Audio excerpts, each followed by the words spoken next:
Já diria Leonel Brizola, quando se trata de necessidade pública, primeiro cria-se a despesa.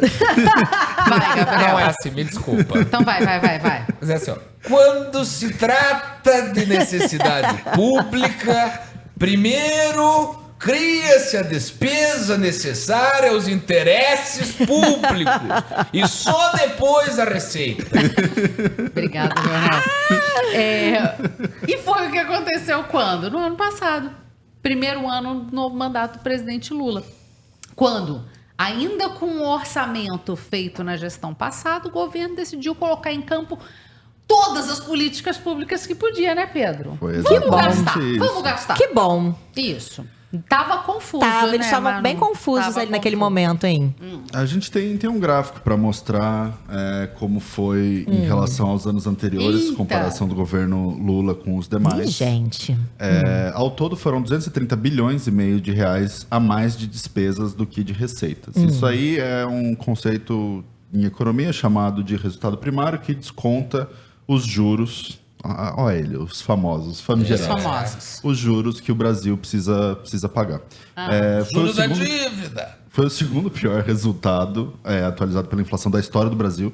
Ficou só atrás do primeiro ano da pandemia, em que, claro, necessariamente, o governo precisou gastar muito para compra de material de saúde, para compra, repasse aos estados, para compensação. Claro. Teve que haver essa reorganização. Mas quem nunca pesou a mão no cartão de crédito, não é mesmo? Com isso, a dívida total do Brasil agora chega a 6 trilhões e 330 bilhões de reais. É o famoso 2/3 de tudo aquilo que a gente produziu em 2022. Jesus. Repito, imagina o país inteiro. Pega o Brasil, do Oiapoque ao Chuí. Tudo que a gente produziu em 2022, a gente teria que trabalhar de janeiro a agosto. 22 não, 23.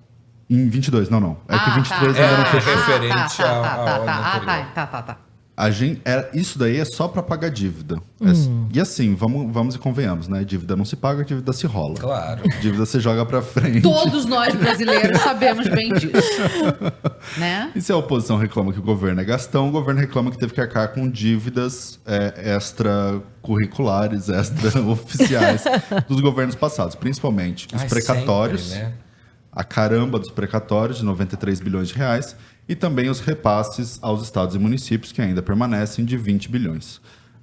O que eu acho que vale a gente destacar e por que é importante a gente discutir sobre isso é que parece às vezes um clubismo de você falar, olha, o governo tem que dar lucro. Não, o governo não é empresa. O governo não tem que... Ele tem que fazer a roda rodar. Inclusive, não conheço um que dê, né? Exato. Não, olha os Estados Unidos, gente. São trilhões.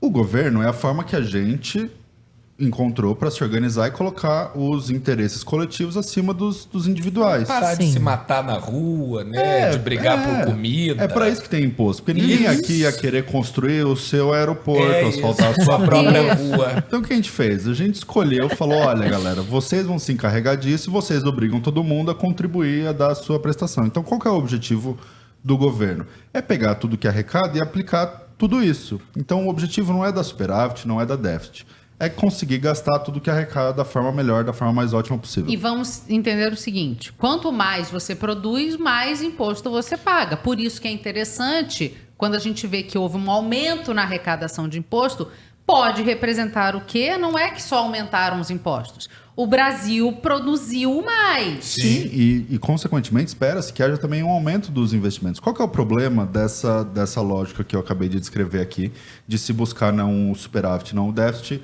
o zero, o nulo? É que teve um negócio chamado milagre econômico. Teve. 70? Os militares. Que a gente vendeu não só o jantar, mas a gente vendeu o café da manhã do dia seguinte, o almoço do dia seguinte. E hoje é o dia seguinte, entendeu? Chegou, o futuro chegou. E o Delfim Neto tá vivo pra ver o dia seguinte. Olha que loucura. Ele que estimulou muito dividir o bolo. Cara, tem uma frase muito engraçada que era de algum secretário da ditadura dando uma explicação para os jornalistas, falando que na verdade o déficit da época tinha caráter financeiro. ao que Mário Henrique Simonsen responde, não, o déficit não tem caráter nenhum. É um negócio imoral. 96 anos, tá, o Delfim Neto. E segue... Opinando. E sem fazer exercício, Nenhum. né? Nenhum. E lembrando aqui que o comitê de campanha do presidente Lula aqui em São Paulo era na casa Delfim Neto, ali em Genópolis. Ele continua não só opinando, como agindo, né? Atuando. Desculpa, eu falei do exercício não por julgamento aos atos dele, mas porque ele tem uma frase muito famosa em que ele diz que ele defende que as pessoas têm um número fixo de batidas do coração. E que ele não quer gastar as dele correndo. Ele quer ficar tranquilo. Eu gosto muito dessa teoria. Não, Gabriel. Não, Gabriel. Mais do que eu deveria. Sob risco de concordar, eu dei o fim. Tá. Calma lá. E aí, assim, alguns apontamentos. Dito essa conta que a gente tem que pagar, os juros que é bom que a gente pague para conseguir investir em educação, em saúde. Tem uma questão que é uma promessa... Em teoria. Que é a promessa política desse governo de zerar o déficit para este ano. Mas por quê?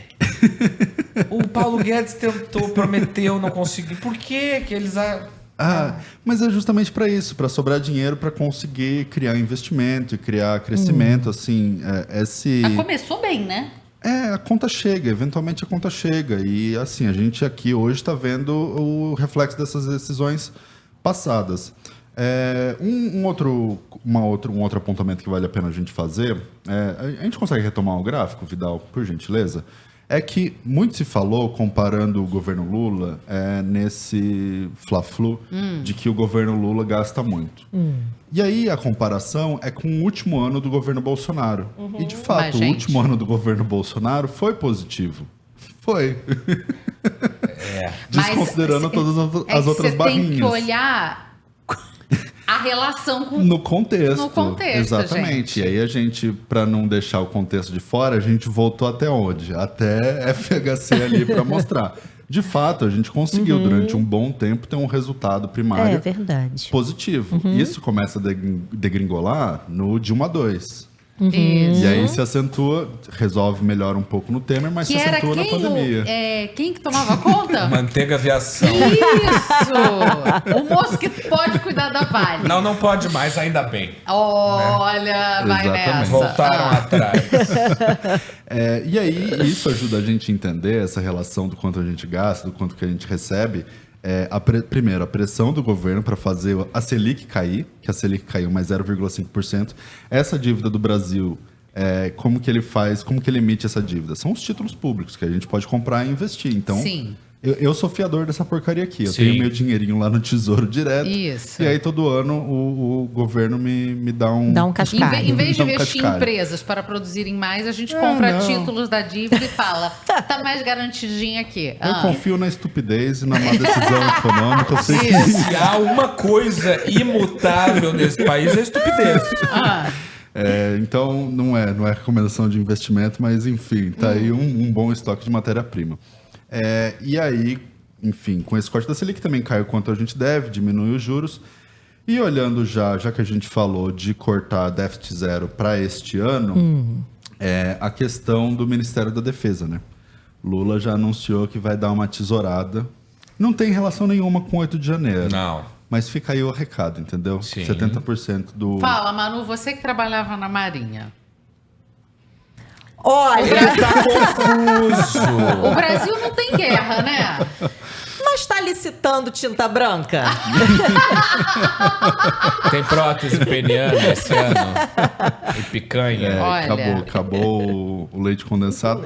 Manu, você que fazia a licitação... Pois não. Já com orçamento Já limitado. prescreveu, não adianta você vir com essa, não. Já com orçamento limitado. E se você tivesse 70% do orçamento que você tinha na época, dá pra fazer? A única coisa que eu vou te responder é que com menos 70% eu ia fazer menos 70% de bailes, que eu era responsável pelos bailes.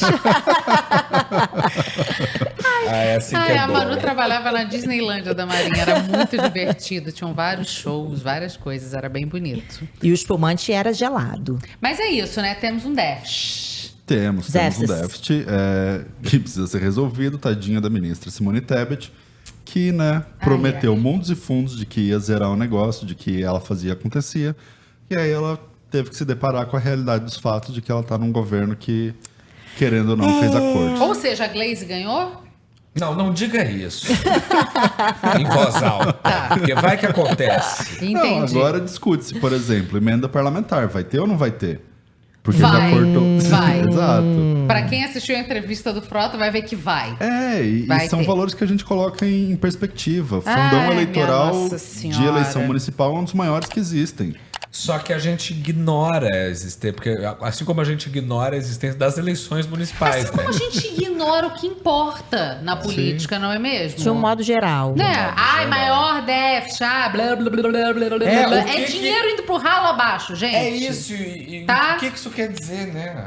Mudou aí, a- tá aí o que quer Ah. dizer, são 7 meses pra você Entendeu? pagar. É como se você trabalhasse 7 meses dos 12 só pra pagar a dívida que você tinha no ano passado.